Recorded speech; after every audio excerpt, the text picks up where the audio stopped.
फाळून एक युवक श्रीकृष्ण राऊत नावाच्या मोठ्या गझलकाराकडे गेला आणि त्यांना सांगितलं की मला गझल शिकायची आहे।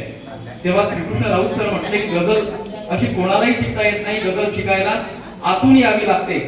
घरी जा आणि एखादा शेर लिहून ये, त्यानंतरच माझ्याकडे। तो युवक घरी गेला, त्यानंतर बराच वेळ गेला, तो आला नाही। पण जेव्हा तो आला, एक शेर घेऊन आला आणि त्या शेरानं त्यानं अख्ख्या गझल विश्वात आपलं अढळ स्थान निर्माण केलं। तो शेर आहे, प्रतीक्षा पावसाळ्याची जीवाला डागण्यात येते, प्रतीक्षा पावसाळ्याची जीवाला डागण्यात येते। ढगांना काय चाटावे मनाचा मोर मेल्यावर, ढगांना काय चाटावे मनाचा मोर मेल्यावर। असे ते शायर आहेत आजचे निवेदक सूत्रसंचालक रविप्रकाश सापके। मी दादांना विनंती करतो काही त्याची रचना सादर करावी। माझ्या विशाल मित्राने बरीचशी बदनामी केली, बदनाम हुए तो क्या हुआ, नाम तो हुआ। मैंने तो शेर पहा नवी नवी कर ज्ञाना, एक पण शेर त्याच्या आधी ज्ञाना, ज्ञानेश्वर ज्ञाना तुका स्मरुनी, ज्ञाना तुका स्मरुनी कुंकू भरे मराठी, ज्ञाना तुका स्मरुनी कुंकू भरे मराठी, कुंकू भरे मराठी। गझले विना उद्या बघ रांडव ठरे मराठी, गझले विना उद्या बघ रांडव ठरे मराठी। देतील दाद थांबा कबरी मधून गालिब, देतील दाद थांबा कबरी मधून गालिब, कबरी मधून गालिब।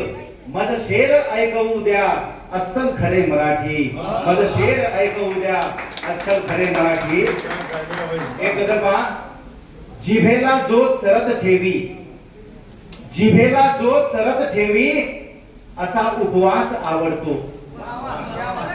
जिभेला जो चरत ठेवी असा उपवास आवडतो। तरीवर माळ चुरगाळी असा संन्यास आवडतो, तरीवर माळ चुरगाळी असा संन्यास आवडतो।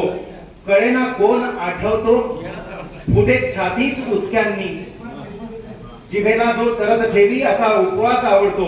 कळेना कोण आठवतो कुठे छातीच उचक्यांनी, जिव्हाळा जीव घेणारा मला तर खास आवडतो। गुलाबी छान अशी थंडी सखीशी लाखदा भांडण, गुलाबी छान अशी थंडी सखीशी लाखदा भांडण।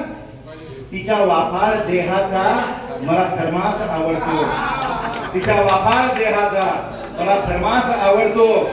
आणि प्रतीक्षेच्याच दाराला युगाचे टांगले डोळे, प्रतीक्षेच्याच दाराला युगाचे टांगले डोळे। सखीना आवडे हल्ली सखीचा भास आवडतो, सखीना आवडे हल्ली। आणि वेळ जेवण करायची झाली, चला सीते सवे आपुल्या, चला सीते सवे आपुल्या हरण लांडोर खाऊया, चला सीते सवे आपल्या हरण लांडोर खाऊया। ऋषी वाल्यास सांगू ना आम्हा वनवास आवडतो, ऋषी वाल्यास सांगू ना आम्हा वनवास आवडतो। या काव्य मैफिलीचे गझल मुशायऱ्याचे शेवटचे कवी आजचे